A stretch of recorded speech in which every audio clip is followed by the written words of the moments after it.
Typiquement, ça va être un point du lundi matin où je ne sais pas quoi dire. Euh, je suis encore sur mon petit nuage. Vous savez, quand vous venez de vivre un truc de ouf et que la redescente est très compliquée, et vous dites qu'est-ce que je vais pouvoir faire de ma vie maintenant? Et on va chercher cette réponse tous ensemble aujourd'hui. Bonjour à toutes et à tous, salut les maboules et bienvenue dans ce point du lundi matin. Nous sommes le mardi 28 juin. Vous étiez prévenu que j'allais enregistrer le mardi, tout simplement parce que hier je rentrais du Hellfest, donc c'est trop compliqué. C'était trop compliqué, voilà. Alors ce qui est étonnant, c'est que j'ai remarqué que statistiquement, vous êtes moins au rendez-vous le mardi que le lundi. Donc les habitudes, on la vie dure. Ou vieillissez les amis, ou vieillissez. Mais on est toujours là, on est toujours prêt. On a presque fini la saison du point du lundi matin, mine de rien. Il reste 2 épisodes après celui-ci. Qu'on va essayer de finir tout ça proprement. J'espère que vous allez bien tous, peut-être, probablement, que certains d'entre vous ont commencé peut-être à s'occuper de leurs vacances, à préparer la valise, ou peut-être que vous êtes même déjà en vacances. Peut-être qu'au moment où je vous parle, vous êtes en train de vous prélasser sur une plage, je sais pas moi, dans les Landes, ou près de Biarritz, ou alors en Bretagne, ou dans l'Est, je ne sais pas, vous êtes là avec vos écouteurs d'iPod au soleil, en bikini, tout le monde vous regarde et ils se disent, vous avez vu, cet homme et cette femme, même les hommes sont en bikini ici, regardez-les, ils sont en train de se faire dorer la pilule au soleil, et vous écoutez ma voix céleste, vous répandre la bonne parole.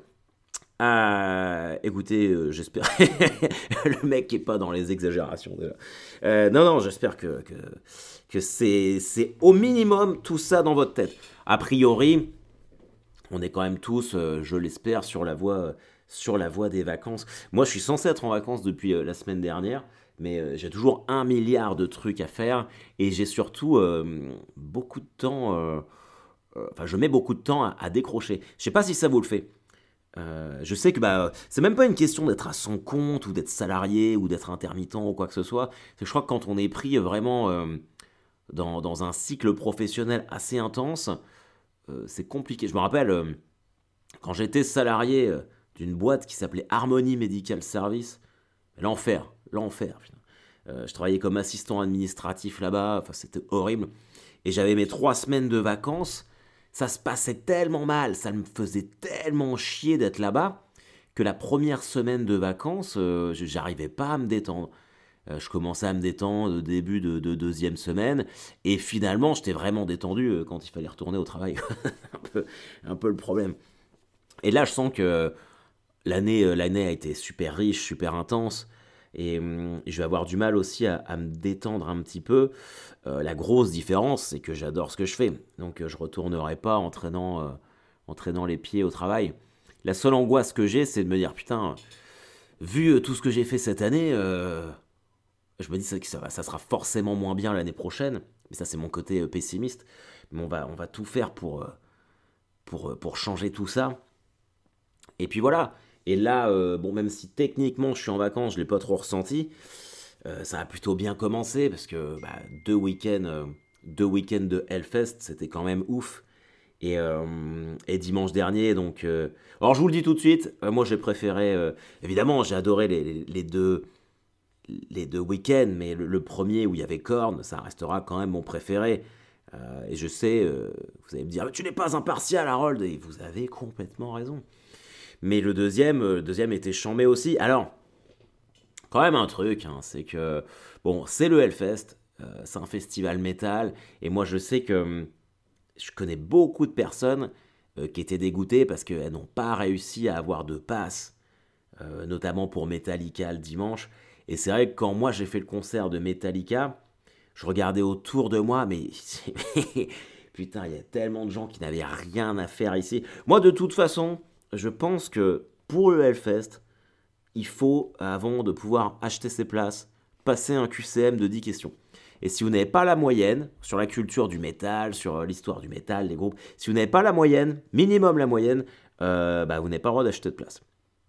Parce que là, Metallica, il y a beaucoup de gens, ils avaient dû se trouver un t-shirt Metallica chez H&M, mais ils ne connaissaient rien. Ils attendaient Nothing Else Matters, et puis le reste. Et ce qui est bien, c'est que Metallica a fait vraiment une setlist où il y avait Enfin, fallait vraiment être un connaisseur de Metallica pour kiffer, parce que c'était énormément de chansons des premiers albums. Et les gens, il y en a, ils étaient en PLS. Hein. Ah, qu'est-ce qui se passe? Mais c'est pas ce que m'a vendu c'est pas ce que m'a dit la vendeuse de chez H&M quand j'ai acheté mon t-shirt. Ça, c'est un peu relou, par contre. C'est un peu relou. Il y a quand même beaucoup d'imposteurs dans le public du Hellfest. Une grosse majorité, ça reste des métalleux, des gens qui aiment le genre. Et moi, je trouve ça cool, en fait, que des gens décident de venir un petit peu découvrir notre monde, le monde des headbangers, des métalleux, tout ça. Mais il y en a quand même beaucoup, là. Et tu vois qu'il y en a beaucoup qui font semblant.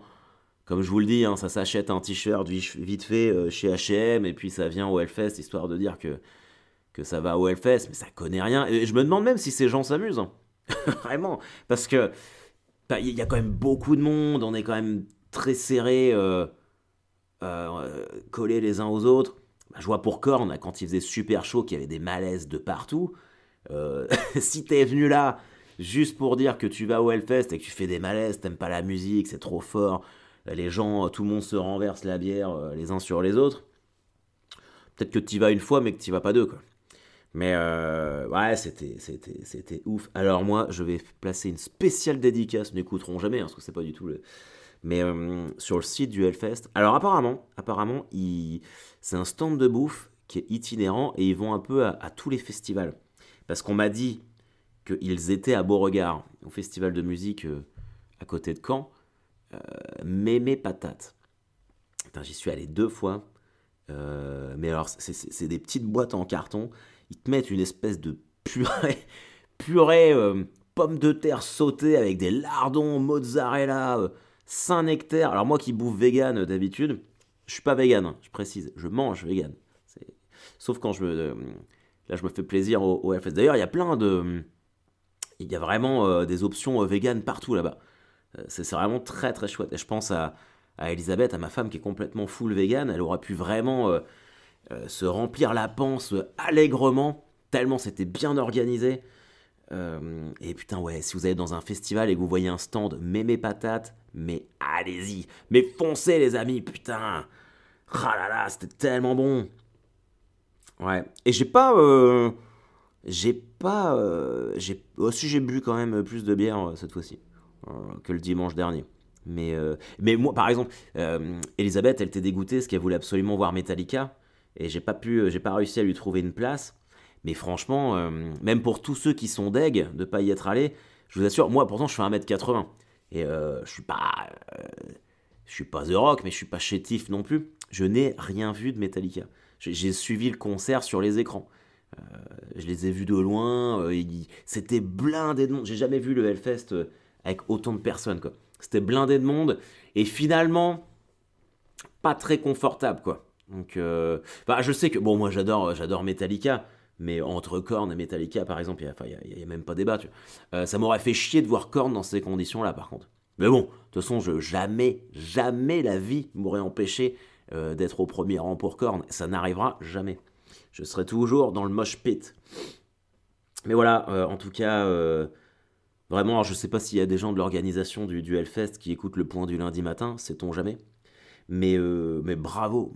Puis il y a 5000 bénévoles, des gens, mais d'une gentillesse. C'est vraiment, c'était incroyable. Alors, j'ai entendu aux infos ce matin qu'il y avait il y a des nanas qui se sont fait piquer au Hellfest. Vous savez, le phénomène de piqûre, là. Bon, personne ne sait vraiment trop ce que c'est, mais je comprends pas. Honnêtement, je comprends pas. S'il y en a qui ont l'explication, n'hésitez pas dans les commentaires, mais j'ai essayé de chercher. Enfin, autant le GHB, bon, bah, tu mets une pilule dans le verre d'une fille pour la droguer et puis pour lui faire toutes les saloperies que tu veux. T'es un enculé, t'es un gros enculé, mais quelque part, on comprend pourquoi tu fais ça. Mais là, je piquais quelqu'un. Pourquoi à moins qu'il me manque une info, mais j'arrive pas à trouver dans les explications là. Enfin, c'est très bizarre. Du coup, ça va être la période des festivals d'été. Faites attention à vous. Hein. Faites attention à vous. Et même si vous n'êtes pas forcément une fille, il y a vraiment des bâtards partout. Hein. C'est dommage. Faut bien se dire qu'on est beaucoup plus nombreux qu'eux. Je vous assure. Il y a beaucoup plus de gens bien que de connards. Mais faites gaffe à vous. Protégez-vous les uns les autres. Et moi, j'ai retenu la leçon, parce que là, j'ai vraiment vidé mes poches pour ce week-end-là. J'avais mon sac à dos vraiment retourné avec le sac sur le ventre pour pas me faire baiser quoi que ce soit. Ah putain, j'ai vu Ugly Kid Joe, les amis. Ugly Kid Joe. Alors, je sais pas si vous connaissez ce groupe, mais j'étais tellement content. C'est vraiment le premier groupe de hard rock, parce que c'est du hard rock, c'est même pas du métal, qui a changé ma vie. Et je l'ai écouté, c'est un pote qui m'a fait écouter ça, j'avais 11 ans. Et le moment où il a mis une chanson qui s'appelle Neighbor, voisin. Putain, je pars bientôt aux États-Unis, il va falloir que je travaille mon accent. Neighbor. Il m'a fait écouter ça à 11 ans. Sérieusement, ma vie a changé derrière. J'ai plus jamais pu me passer du métal et du hard rock. Et je faisais ma communion dans la foulée. Ne me jugez pas. Je faisais ma communion. Et du coup, à ma communion, quand ma mère m'a demandé... Parce que moi, je voulais pas faire ma communion. Et ma mère m'a dit, mais tu vas avoir plein de cadeaux. C'est comme ça elle m'a fait poursuivre la communion. Et sur toute ma liste de cadeaux, j'avais mis que des CD de hard rock. Et c'est comme ça que tous mes premiers CD, je les ai eus à ma communion. Et je me rappelle, j'avais eu Ugly Kid Joe, donc America Last Wanted, Master of Puppets de Metallica, Guns N' Roses, Spaghetti Incident, le premier de Rage Against the Machine, Nirvana Nevermind. J'avais eu quoi d'autre? J'avais Number of the Beast d'Iron Maiden. Et j'avais même pas 12 ans, j'avais 11 ans. Et là, voir Metallica, je suis allé avec mon t-shirt Master of Puppets, il y avait Ugly Kid Joe avant, enfin c'était incroyable. C'était incroyable de vivre tout ça. Oh putain, ça. Vous sentez l'excitation. J'ai découvert un groupe, alors putain, ça fait beaucoup de putain. Ça s'appelle Avatar, apparemment c'est super connu. Moi, mon pote Charles qui était avec moi, c'était un méga fan, et moi j'avais jamais entendu parler de ce groupe-là. C'est un groupe de Suède, et le chanteur, c'est un espèce de clown, mais clown maquillé un peu comme Joaquin Phoenix dans Joker, ou The Crow. Je sais pas si vous vous rappelez de The Crow avec Brandon Lee. Ils sont arrivés, ils ont balancé leur son. Moi, bon, clairement, je suis la cible. Vraiment, je suis la cible marketing du truc. Et j'ai fait waouh! Et depuis, j'arrête pas d'en écouter. Alors, si vous êtes curieux, Avatar, alors la chanson que je surkiffe, c'est Hail the Apocalypse. Comme Hail to the King, mais Hail the Apocalypse. Et truc de ouf. Truc de ouf, à tel point que je dois partir. On doit partir au Wisconsin cet été pour voir la famille d'Elisabeth. Et j'ai vu qu'il passait à un festival au moment où on va y être. Et j'ai commencé à aborder le sujet. Mais là, par contre, ça va être une mission très compliquée. Je pense que, comme je me suis engagé à passer du temps en famille, et que je sors de 2 week-ends de Hellfest, ça va peut-être être compliqué. Mais Olympia en mars 2023, je pense que j'irai. D'ailleurs, alors manifestez-vous comme d'hab. Est-ce qu'il y en a qui vont faire Slipknot à Charleville-Mézières en août? Alors putain. Merde, faut que j'arrête de dire des gros mots. Ça s'appelle le Cabaret Vert, ce festival. Ils ont Slipknot le jeudi. Mais alors avant, quand je regardais la programmation du reste du festival, Stromae, Vianney. Vous imaginez si les festivals comme ça, c'était comme dans le stand-up, les artistes, quand il y a des plateaux, les artistes s'annoncent les uns les autres. Slipknot qui passe avant Vianney. Et maintenant, Vianney. Putain, l'enfer. Ah, bah s'il y en a qui y vont, dites-le moi. Moi, je me tâte encore à y aller, quoi. Je me tâte, on verra. Et par contre, Limp Bizkit est à l'Olympia à Paris en septembre, ça je pense que j'y vais. Et je pense que je vais y aller avec Léonard. Pour faire son premier concert. Sera à l'Olympia. Bon, bah, évidemment, on n'ira pas dans le mosh pit. Mais peut-être qu'on se mettra en gradin à headbanger tous les deux. Parce qu'il veut absolument voir un concert. Et j'ai pas envie de lui refuser ça. Je crois qu'il a vraiment... autant Lauriane, elle pourrait vivre sans le métal. Et encore, quoique elle aime bien. Mais lui, il est headbanger de ouf. Je me demande à quel point je l'ai influencé. Mais je crois pas forcément à ce genre de truc d'influence des parents. Parce qu'il y en a beaucoup qui me disent « Oh oui, mais c'est parce que toi, t'écoutes ça. Du coup, il écoute ça. » Mais moi, mes parents, ils sont gros... ils sont super fans de Michel Berger et de William Scheller. Je peux vous assurer que j'ai jamais écouté Michel Berger et William Scheller. Donc ça a quand même des limites, cette théorie-là. Ça a quand même des limites. Voilà, qu'est-ce que je pourrais vous raconter d'autre? Ah tiens, je regardais les infos, mais ça me déprime trop. Du coup, je vais laisser tomber. J'ai vu qu'ils font une nouvelle demande de remise en liberté pour Cédric Jubilard. Vous savez, le mari de la fille qui n'a jamais été retrouvée. Delphine Jubilard, là, l'infirmière. Parce que mine de rien, ça remonte à 2 ans.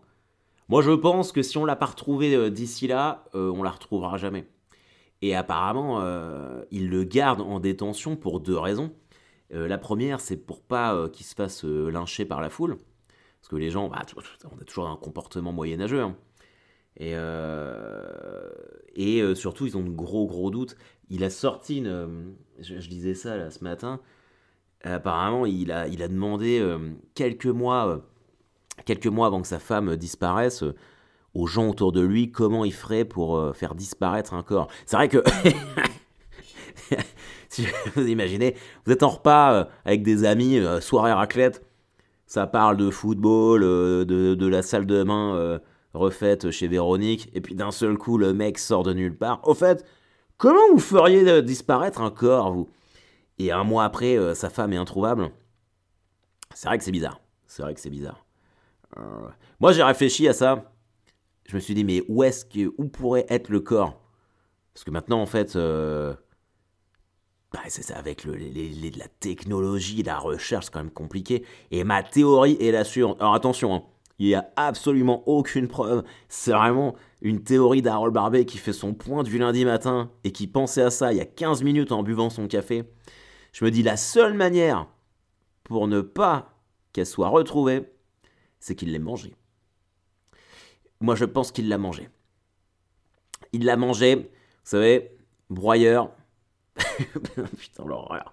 Mais mine de rien, s'il l'a mangée, c'est introuvable. À moins qu'ils aient analysé sa merde derrière. Oh là là, on va dans le sordide. Écœurant. Mais avouez que... Après, aller manger toute une personne humaine, compliqué, hein. Compliqué. Moi, je me rappelle, j'ai mangé du poulpe à Madrid, un poulpe en entier.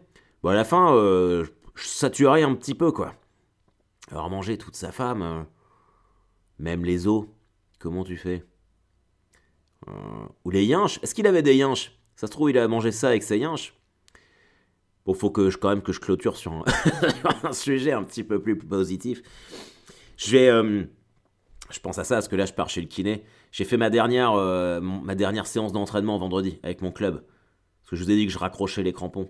Et mon genou, j'ai un petit peu mal. Hein. Je crois que c'est vraiment les crampons et le fait de plus courir, de courir avec des crampons. Je me suis racheté des nouvelles chaussures de running là, et je vais me mettre là-dedans. Et là d'ailleurs, je sais qu'il y a du clissonné qui écoute le point du lundi matin, et je vous en remercie. Je vais me refaire le trail des trois provinces. Ce fameux trail qui passe, qui démarre et qui se termine sur le site du Hellfest. Je sais que j'en avais croisé certains d'entre vous l'année dernière. Ça sera avec plaisir qu'on pourra se revoir, les amis. Et je vais le faire avec Elisabeth cette année. Donc ça, c'est très très cool parce qu'elle elle s'est remise à courir et ça me fait plaisir. Oui, je suis cucu, j'aime courir avec ma femme. Et alors, il est où le problème? Bon, voilà. Je vous dis à la semaine prochaine, les maboules. J'espère pour ceux qui étaient au Hellfest que tout s'est bien passé pour vous. J'espère pour ceux qui n'étaient pas au Hellfest que vous avez quand même bien kiffé votre week-end. Je vais pas vous mentir, je suis censé reprendre le stand-up le 2 septembre et j'ai arrêté le 16, on est le 28 et ça me manque déjà. Donc restez à l'écoute, c'est pas impossible que je pointe pas mon petit micro par-ci par-là ces prochains temps. Je peux pas faire autrement que de faire ça. Je peux pas faire. Vous savez, toute cette année, si vous avez été assidu et toutes ces périodes de doute que j'ai eues, où je vous ai dit, je sais pas si je vais continuer, machin truc et tout. Mais en vrai, je ferais quoi à part ça? Je ne peux pas faire autrement. Je ne peux pas faire ça. C'est comme le podcast. Moi, il y a plein de fois où je me dis, oh là là, est-ce que je continue ou pas? Et puis en vrai, les écoutes sont bonnes. Tiens, il faudrait que je refasse un petit point statistique avec vous. Les écoutes sont bonnes. Et puis, je prends tellement de plaisir à vous raconter ma vie. Je comprends même pas je comprends même pas que ça vous intéresse. Mais c'est tellement cool quand certains d'entre vous écoutent l'épisode et que je vous retrouve une semaine plus tard, n'importe où. C'est vraiment chouette. En tout cas, je vous remercierai jamais assez de me permettre de faire ça, d'être là. La communauté, depuis que je fais mes petites vidéos, là, l'Enfer 2 sur Instagram, je commence à trouver un petit rythme, hein. Je prends 100 followers en moyenne, j'ai enfin passé la barre des 2000. Ça continue de grimper. Donc merci vraiment. Merci à tous. Bah voilà, vous avez entendu l'alarme, il faut que j'aille chez le kiné. Allez, bye con Dios, hasta la vista. Gros bisous. Bye bye.